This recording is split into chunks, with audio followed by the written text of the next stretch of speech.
I'm going to talk a little bit about the wave option in the Rapid Texture tool.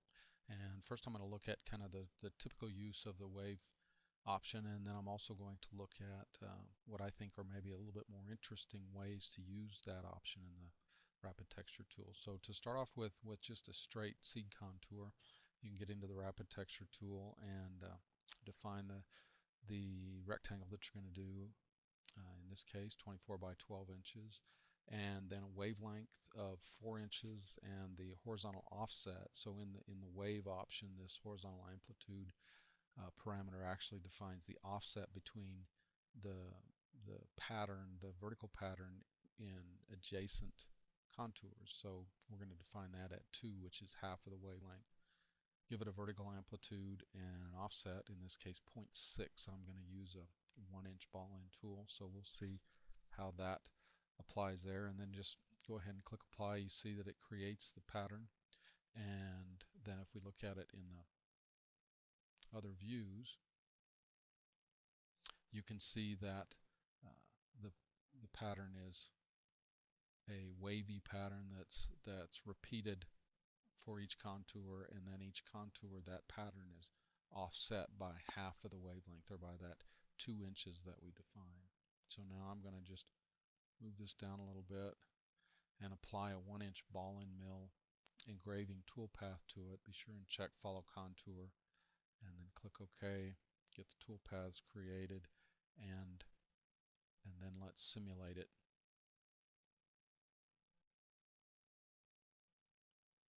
Okay, so this is kind of the standard wave texture, kind of the egg crate texture look that is real popular, and is something that you can create a very nice look with it for a sign background or a panel or whatever. So what I like to do is look at now some other ways to use this same tool. So I'm going to delete all of this stuff, get rid of that straight contour. And I've got a curved contour that I created up here. I'm going to bring it down, and basically I'm going to do the same thing. I'm going to select that, keep the parameters identical, click apply, and you see that the contours get created with that same offset. And I'm going to move in here and move them down just a little bit. The difference here, of course, is that now the pattern follows these contours, and so you get a little bit different result. One of the things that EnRoute does is it keeps the pattern lined up, and so instead of, even though the contours are different length as they're going around that curve, you see that the pattern stays lined up around the curve. So that's a nice result, because it doesn't sort of get things off as it goes around the curve, but you get quite a different effect. So that's kind of a fun thing. Just by changing the seed contour and leaving everything else the same, you can get really an interesting result. So get out of that and get back here, and I'm going to switch to a different file where I've got some contours created to help me sort of show these different options. And I'm going to get in here, and the first one that I've got created is I've got some contours created to help me do a sweep to rails on a surface. So what we're going to do is we're going to apply that wave texture, or a wave texture, to the surface that we're going to create, and we'll sort of see how we can play around with the parameters to get a interesting result, or kind of a different result anyway. So first I'm going to select this contour, and I'm going to put just a flat surface, 25 dpi. I'm going to apply that, and now I want to do a sweep to rails. And so with that selected, come in here and select the tool.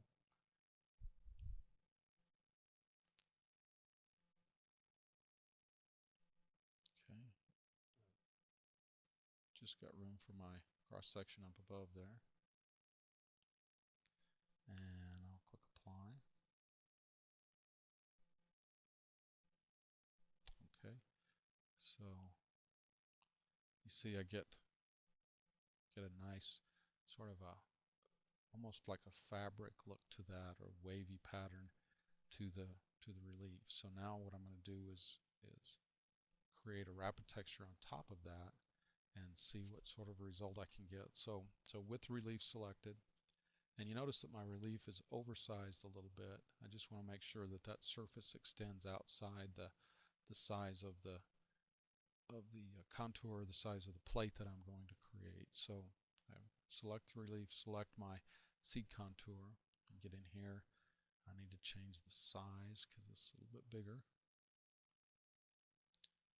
And I'm going to change my wavelength. I'm going to increase it a little bit. And now for the horizontal offset, I'm going to change this, and instead of leaving it half the wavelength, I'm going to make it something different. And in this case, 2/3 of an inch.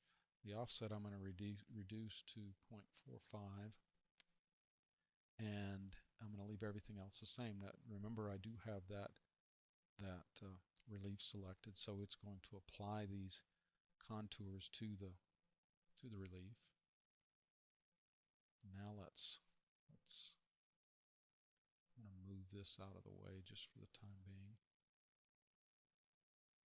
Select this. Let's go into the views here, and you see that I get a pretty dramatic surface. And I'm going to come in here, and in this case I'm going to squish it down just a little bit to make it not quite as tall, and then I'm going to apply that same ball end tool to it, and now we can simulate it.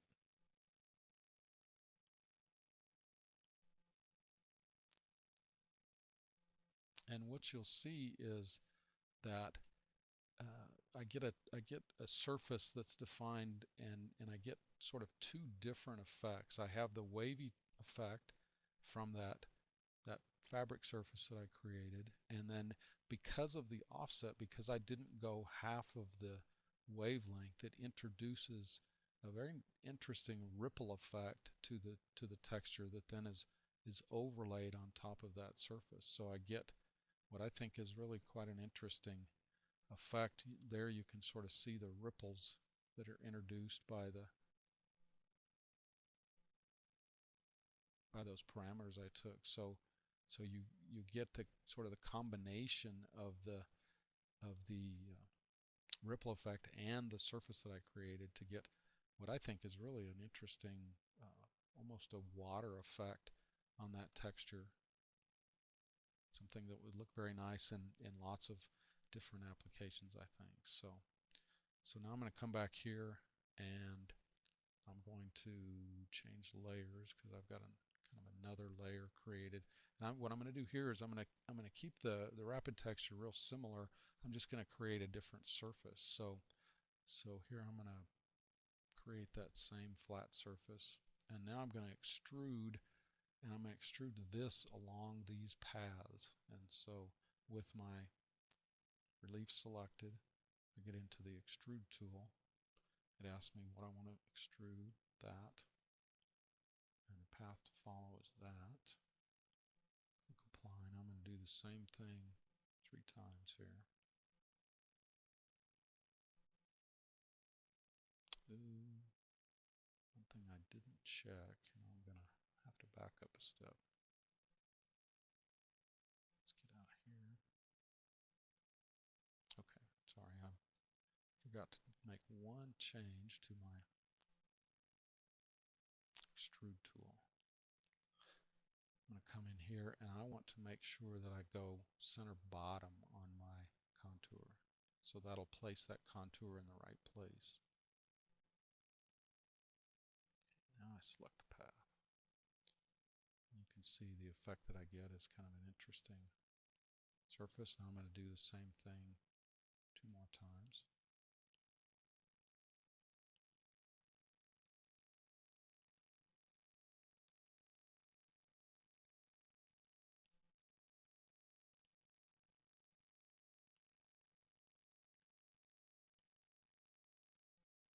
Okay.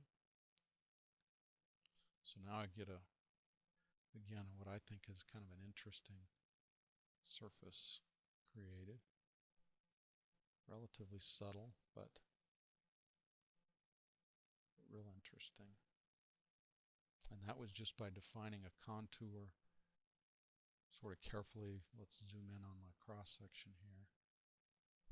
Oops. And you see that I was real careful that my cross section was the beginning and ending of it was horizontal, so that it made it nice and smooth. And if I get in and edit this, you can see that I have it almost tangent when it comes in on both sides here, so I get a nice smooth transition as I come into the relief from both sides.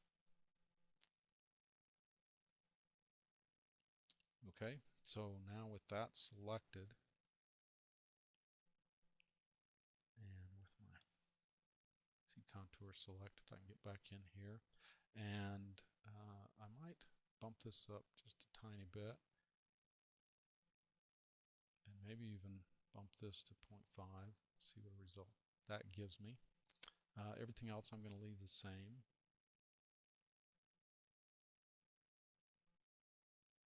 Okay, so I'm going to click apply. Now let's look at it in the other views.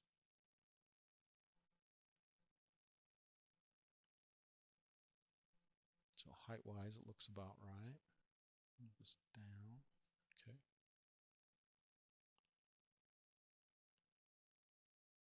Apply toolpaths. And now I can simulate it.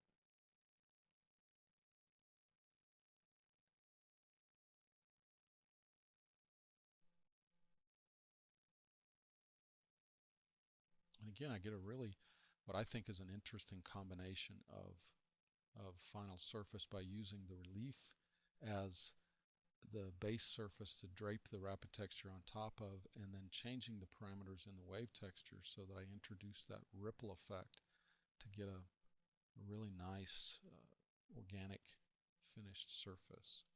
And so that was sort of my goal, and I think it does a pretty good job of illustrating the effects that you can get by using the wave option in the rapid texture tool, getting creative with the relief surfaces, and putting it all together into a really nice textured surface. So that's the wave option in the rapid texture tool.